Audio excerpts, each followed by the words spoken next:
Hello, I am here to present my oral presentation for um, the cultural project paper that we had to submit. Um, I was able to do my report over Dr. Hallaby. I know last night I was in the Zoom meeting until 6. And so I got to hear a couple of other students talk about how they were able to interview him as well. Um, as you know, Dr. Hallaby was born in Jerusalem, Palestine. I really liked being interviewing him because he went into depth about talking about his family, about the family he came from, and the family that he has here in the United States with his wife. I learned that sadly, his father passed away when he was a year and a half old, and because of that, his mother was left to raise him, and he had three brothers and one sister, and one set of his brothers was twins. Um, he told us that at the age of 14 that his family would move to Lebanon.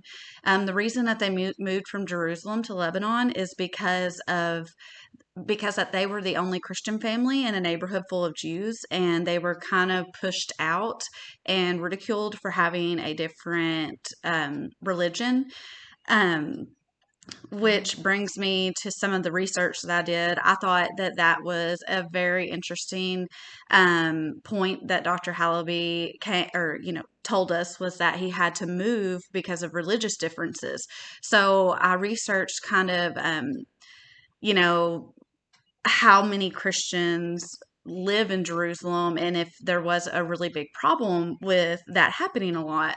And I was able to find that Christians only represent a small minority of the population in Jerusalem, and that in a recent study, Christian population within Jerusalem is only 1.9% as compared to 19 in 1946.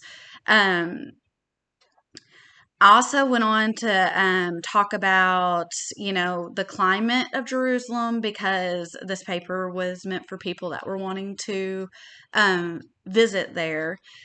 And so I read that the summers are dry and cool, while the winters are cool and rainy.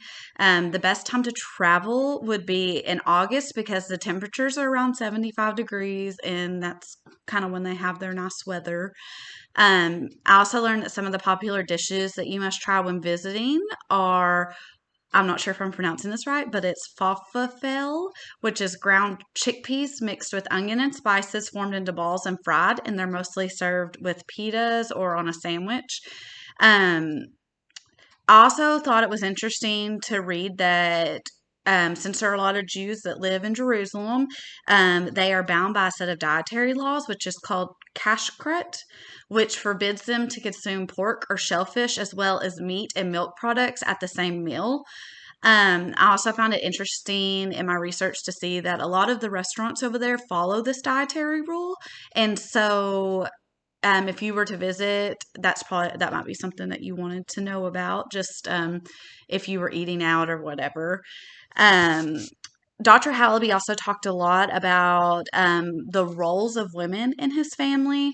Of course, since his mom was a single mother that raised him, I'm sure it was a little bit different for him than in regular families. But according to my research, it said that very few women work outside of the home, and therefore they're economically dependent on men for most of their lives. And it is within the family to give them that social status and to define that social status. Um, I thought that this was interesting. I also thought that it was interesting that women are not allowed to vote over there. They're not allowed to drive, and they're not allowed to leave the country or get on a plane without the consent of their husband or their father. So that's a lot of differences that we have in the United States than in Jerusalem. Overall, I thought that it was great being able to interview Dr. Hallaby. I learned a lot of really interesting facts, and I also learned a lot of a lot about his culture because I didn't know a lot about it. Um, I thought to end my oral presentation, I thought that this would be appropriate. One of the questions that we had asked Dr. Halby is how would he measure success in his own words?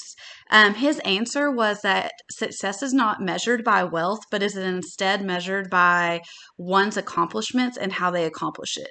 I think that this is a great way to end the project because Dr. Halby came over here from Lebanon with $350 in his pocket and went to school, got an education, and was able to become successful over here. And that is something that's really inspiring. And so I hope you enjoyed this presentation. Thank you.